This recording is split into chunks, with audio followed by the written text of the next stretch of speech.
so I would say that CSTP number 5, assessing students for learning, was probably the one that I had to work the most on. In the beginning I thought, okay, so how am I going to assess my students to make sure that it's benefiting me and also benefiting them as well? So I began my process by creating rubrics for these kids. And the rubrics had everything that I was looking for when creating their art, and also their photographs as well. So I would have a rubric for them, and then I would have a rubric for myself, so that way to remind me what I'm grading the kids on. But they had this printed and they had it in their folder to always refer to, so they weren't surprised. And then the second day of project time, I would also write it on the board.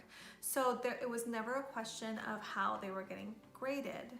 This worked for a little bit, but then I thought, okay, how am I going to make sure that they're actually moving on to the next step of creating this art? So I then created a post-assessment, like kind of interview, a post-assessment reflection.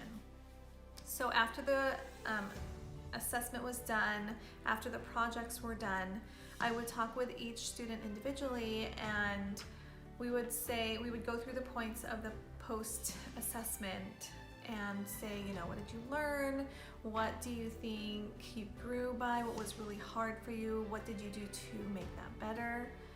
And this worked for a little bit more, but I felt like, you know, more conversation, more interaction with the students would be better as they were creating their art. So then I created the mid-assessment, the mid-project assessment. The mid-project assessment helped me talk with the students to make sure that they had what they needed the whole way through the project. So sometimes I found that some students really didn't understand the process as well, and that's why their grades in the end were not as good. So with the mid-project assessment, they were able to tell me, okay, I don't know how this line is going to interact with this, or how this lighting is going to interact. So with all the problems that they had, we were able to talk with each other and get that done. And now having the rubric, the mid-project assessment, and the post-project assessment, I'm helping them grow precept upon precept and getting them really like engaged in their own learning. So the most difficult CSTP to implement was 1.5, which is promoting critical thinking through problem solving. This was a big challenge for me since I teach high school special ed students, and many of them are at the second, third grade reading level. So it was hard to present material that was at their grade level while also encouraging critical thinking, encouraging them to think beyond DOK 1 and 2. That was a big challenge. A technique that worked for me was scaffolding the material that I gave them. So one day I'd present maybe DOK 1 or DOK 2, and then I'd gradually move my way up to DOK 3 and 4. I had some success, but that is still an area that I need to grow in and need to work on.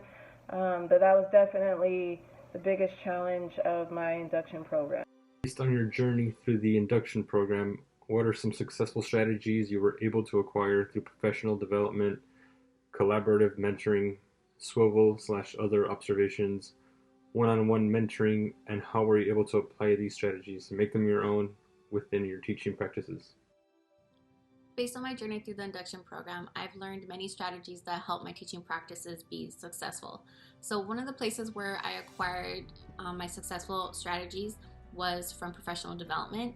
There, I got to collaborate with different teachers. I also got to collaborate with different teachers from other campuses and also outside of my content area, which was really helpful. So from the professional development, we got to work with a different book, which was called The Conscious Classroom Map Management by Rick Smith and Grace Dearborn. So here we learned strategies on how to manage our classroom map management. So what I liked from this book was that it taught us to be consistent, and it gave us different ways on how we can be consistent in our classroom, such as classroom procedures from beginning to end. So what I liked was that a math teacher from another campus, he told me that what he did was he let his students create the rules. He gave them choices, so that way there's not any arguments in the classroom, or he doesn't argue with the student.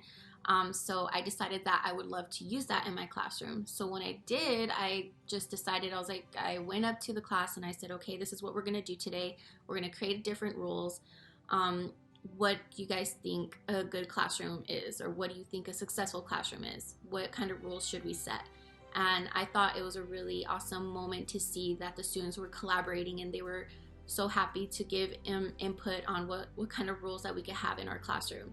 And I felt like that was like one of the successful strategies that I would love to implement every single year. Professional development has made me efficient in focusing on creating new strategies on how to be successful, and I feel like working with other teachers helped me a lot.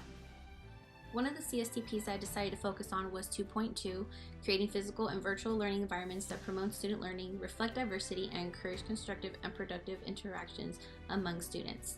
So I learned to acquire different strategies from my one-on-one mentoring sessions with my mentor teacher, Miss Mirna Spear. She gave me a lot of awesome different ideas that helped me improve my teaching practices. So one of the successful ones that I loved was the huddle up, where students had to huddle up in a group, and then they bounce off different ideas off each other. So to make it my own and to make it a collaborative, learning and engaging lesson, what I did was to have them work in different workstations. So if we were learning about drawing, and each different workstation was a different drawing strategy. So they would just draw, and then they were engaged, they were up on their feet, they were talking to one another.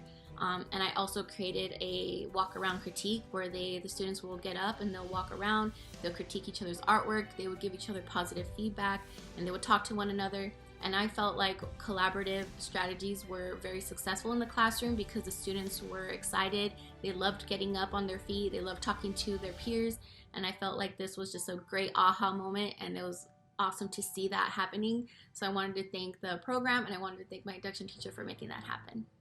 Class on equity and the learning objectives. I've been teaching for a while, and I was still able to learn some valuable information from both of those courses that allowed me to, I think it improved my teaching. For the collaborative mentoring, it allowed me to work with my peers and to learn different ways to deliver lessons and incorporate strategies that I've learned throughout the year, especially the equity and the learning objectives. The learning objectives, most importantly, allowed me to, or reminded me to have the students to actually read the learning objectives before delivering the lesson. And that was one thing that I was not doing in the past, and since I incorporated the choral reading of the learning objectives at the beginning of the lesson, it did improve student understanding. As far as the swivel, oh my goodness, the swivel, that was a way for me to see how I teach and focus on the areas of improvement, and celebrate the successes that I did see on the video. It is a learning experience and an eye-opener. For the one-on-one mentoring, that was different from last year. Well, I did have one-on-one mentoring last year, but this year it kind of stuck with me a little bit more. I love the one-on-one conversations with Rahul.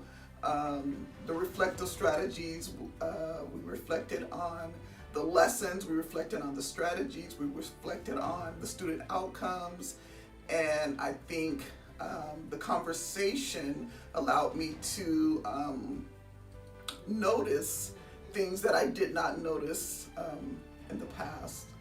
I was able to differentiate the lessons better and ensure that equity of the lessons, equity of the lessons and strategies that, oh my gosh!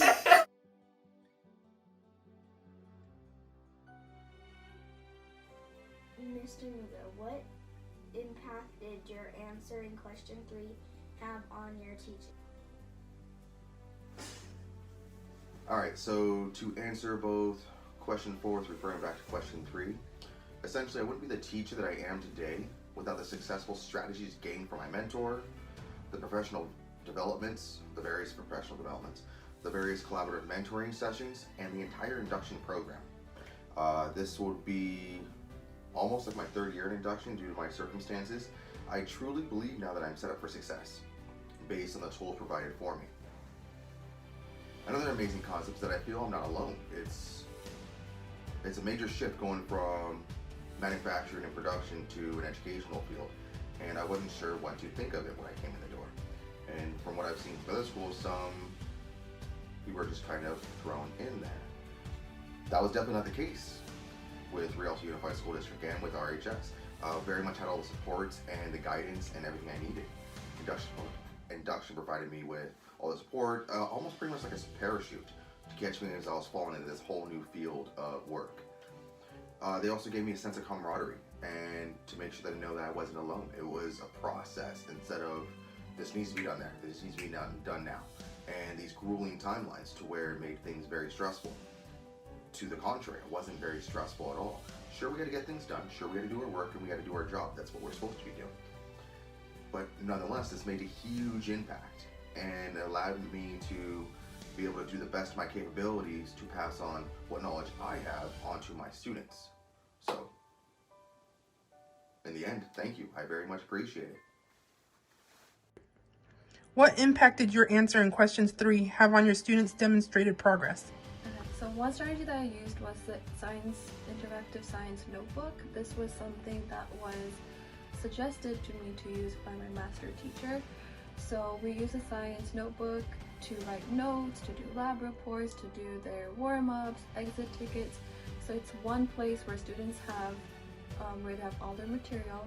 So when it comes in time for assessments, they have one place to review everything. This has shown progress academically because I don't have students asking me where is that or where do I find that. Everything is in their notebook. They have a table of contents to show them on what page, etc. Another strategy that I have used almost every day in the classroom is collaboration. So I went to a professional development last year and this year on the next generation science standards. And one way they said was to use collaboration, but not just have students do busy work in groups. So what they asked was you should do inquiry-based learning. So when I start any unit, I usually start with students doing either an experiment or they're doing a project. So they are finding out themselves the meaning of certain keywords and key terms before I front load them with any material. So when we do start learning the unit, they can start making connections to what they initially did in the beginning of the unit, and so they're able to